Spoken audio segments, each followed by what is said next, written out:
So now we'll see about anti-Markovnik's rule. Okay, so I have explained what is anti-Markovnik's rule. Okay, so now first we are going to, since this reaction is going to take place in the presence of peroxide, this is called as peroxide effect also. They may ask what is anti-Markovnik's rule, give example, you can write this reaction, or if they are asking you what is peroxide effect also, you have to write the same reaction only. So you are going to write an alkene. So alkene means it must have a double bond. That is only the condition. You can write any alkene. So I have written here proponene I have written, plus HBr. HBr is a halogen. It is an hydrohalogen. It is an hydrogen halide. So hydrogen plus halide. So it for anti-Markovnik's rule I said. So how will you write this? So carbon double bond carbon. So this is the both carbon. In between these two carbons only this double bond is there, right? So now this carbon double bond carbon, this carbon has two hydrogens attached to it, and this carbon one hydrogen and one CH3 group is attached. Okay, if it follows Markovnik's rule, if it is following Markovnik's rule, I think so it is not visible to you. I'll write it again.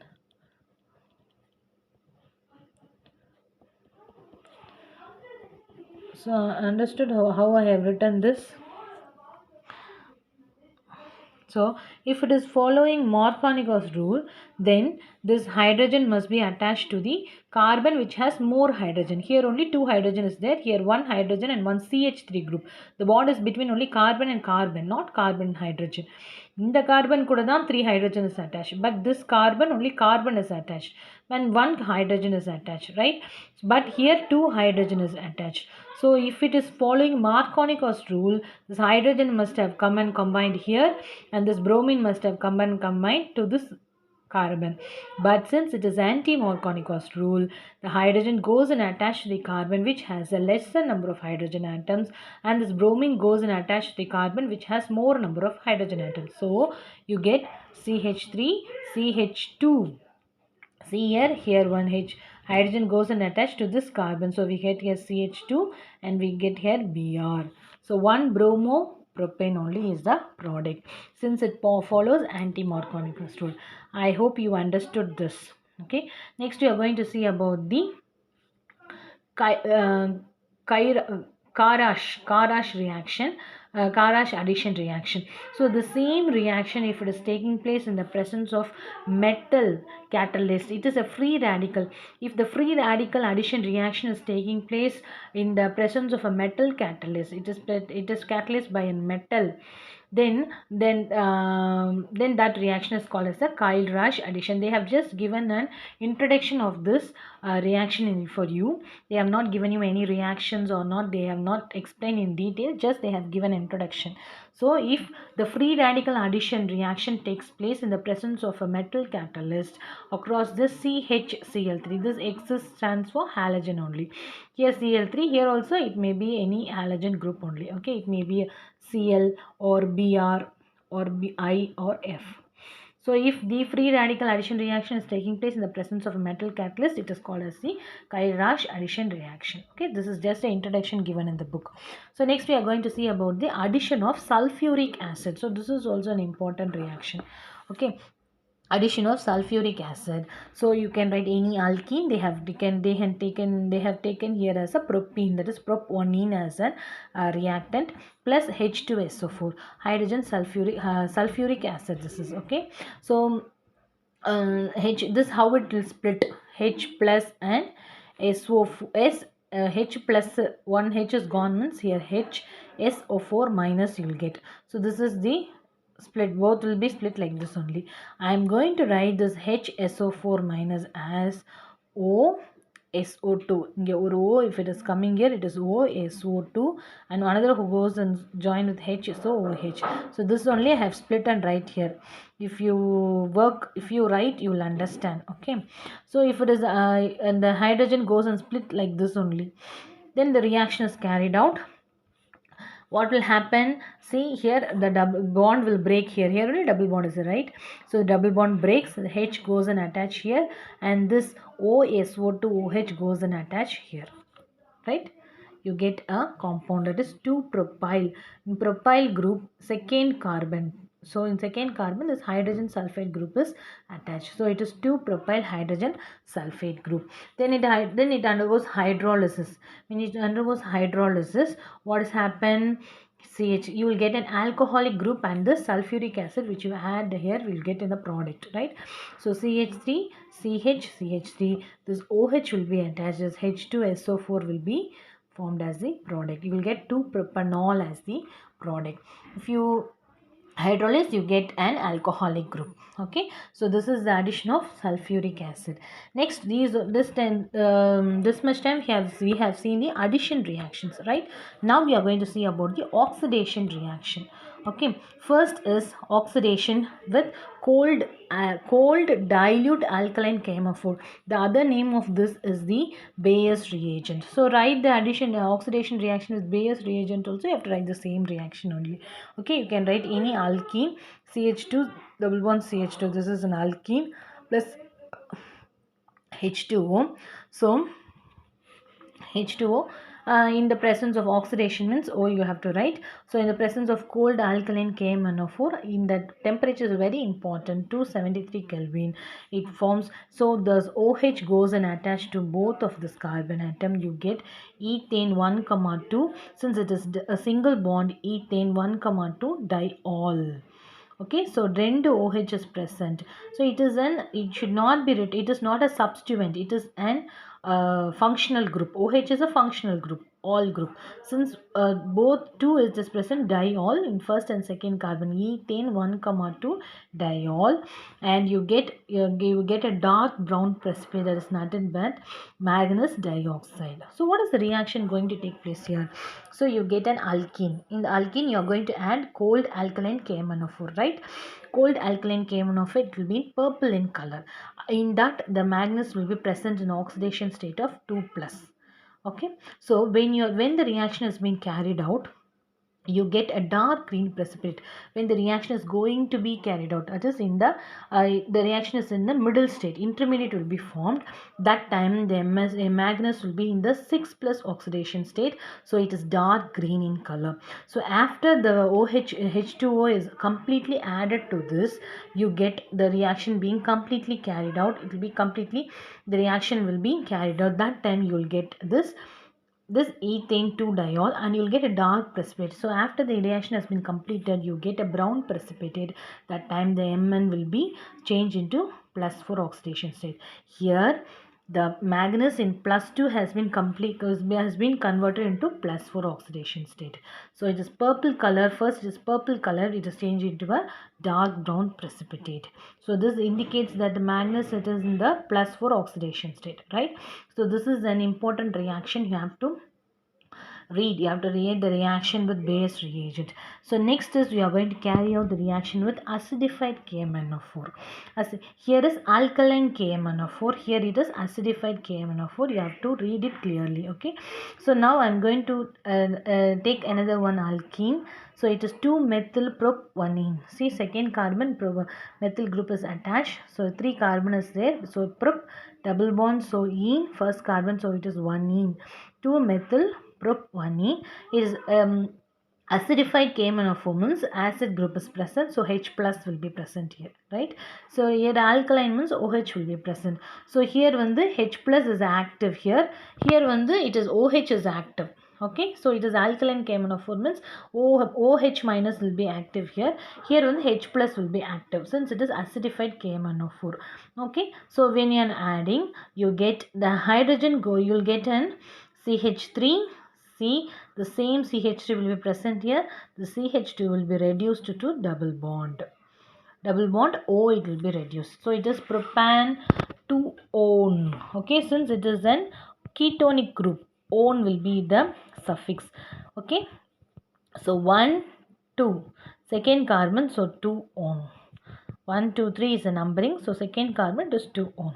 Okay, so similarly, if you're writing for butene, but means 4 carbon, second carbon double bond is there, so butene, so same KMnO4, acidified KMnO4 adding means CH3 CHO, ethanol, you will get ethanol, you will get as an aldehyde group. When you are oxidizing this aldehyde group, you changes in always when you oxidize an aldehyde group, you get only an acid group. So this reactions you have to learn completely, you have to learn, because this reduction oxidation reactions all you will learn detail in 12th standard. So when you oxidize an aldehyde group, you get only acid group. Okay, so this is a standard one. So you get ethanol. When you oxidize this ethanol, you get an ethanoic acid. Okay, so this alkene is this when you oxidize an alkene, it changes into an ketones or a carboxylic group. Here we get a carboxylic group, here we get a ketone. So when you when you add acidified KMnO4 to an alkene, you get either a ketone or a carboxylic acid depending upon the substance to which it is attached. Okay, so this is also a test for unsaturation, because the purple color here, the KMnO4 added will be purple color, so it will be changing into a colorless liquid. When it, if the unsaturated compound is present, if double bond or triple bond is present, then it changes into colorless. Purple color will be changed into colorless. So this indicates that this is the unsaturated. So already we have seen one test for unsaturation, right? That is bromine water. Bromine water, it will not be decolorized. So right, see, we have seen here. So this is also a test for unsaturated compound. The second test is this. So this test all will be doing in the 12th standard practicals. Okay, students. So next we are going to see another reaction. So we have seen here acidified KMnO4, alkaline KMnO4, right? So next we are going to see about ozonolysis reaction. So ozonolysis reaction means addition of ozone across the double bond. Okay, ozone means O3. Already you know it is O3.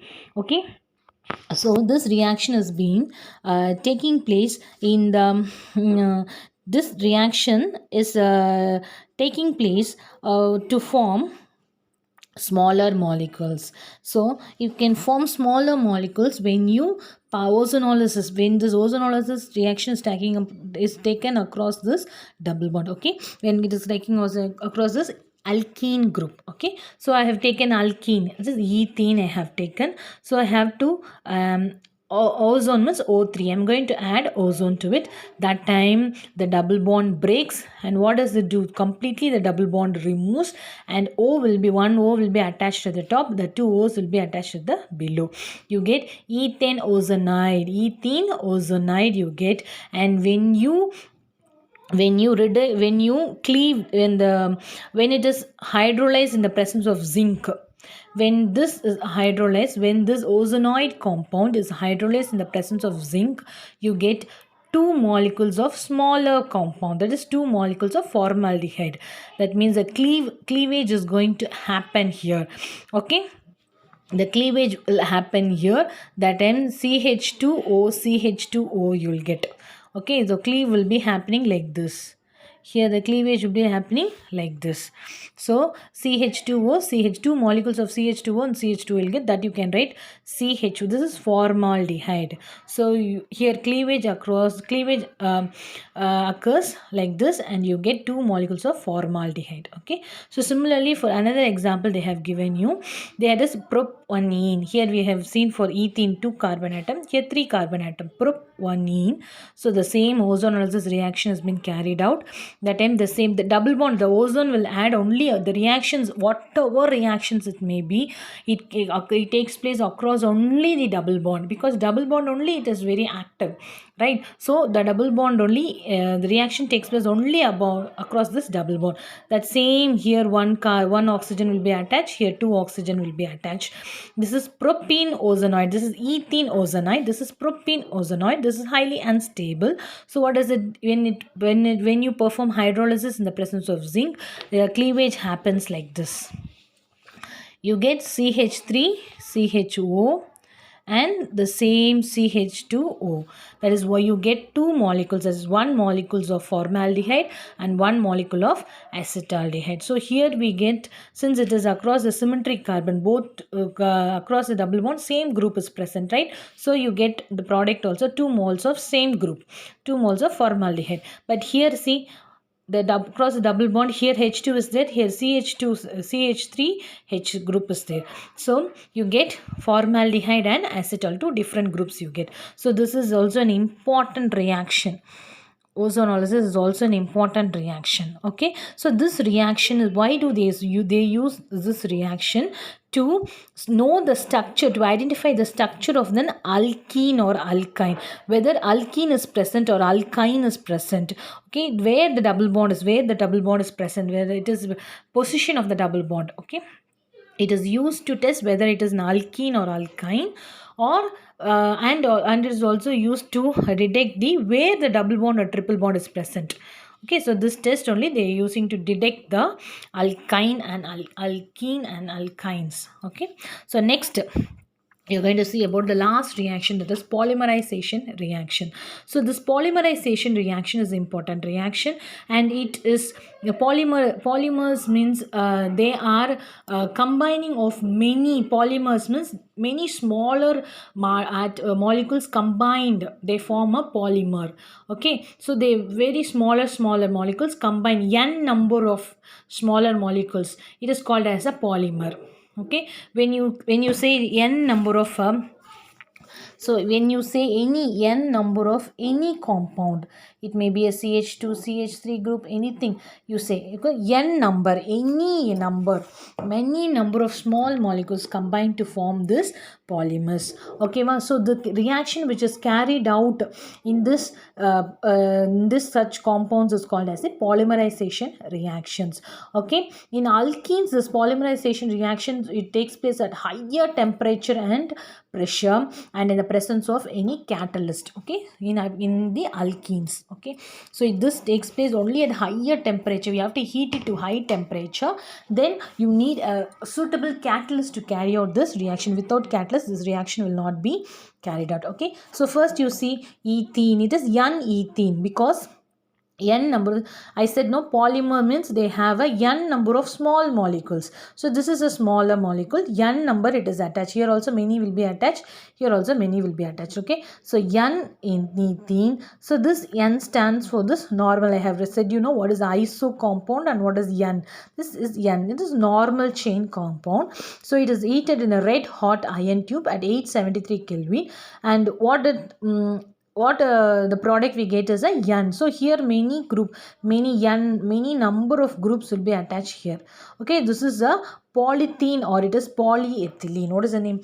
Write the reaction, formation of polyethylene. So this is an important reaction. So they may ask you indirectly, write the reaction of polyethylene. So this is the reaction. Okay, similarly for prop 1 so the same reaction at 873 Kelvin, you get a CH3 group will be coming down, so you'll get an polypropene.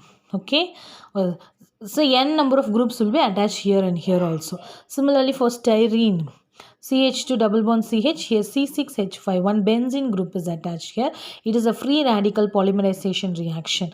Okay, that time you will get C6H5, the same CH2 CH C6H5, it is n. You have to put n. N means any number it can be. It can be 6, 7, 8, 9, 10, 25. 300, it can be any number. So many smaller molecules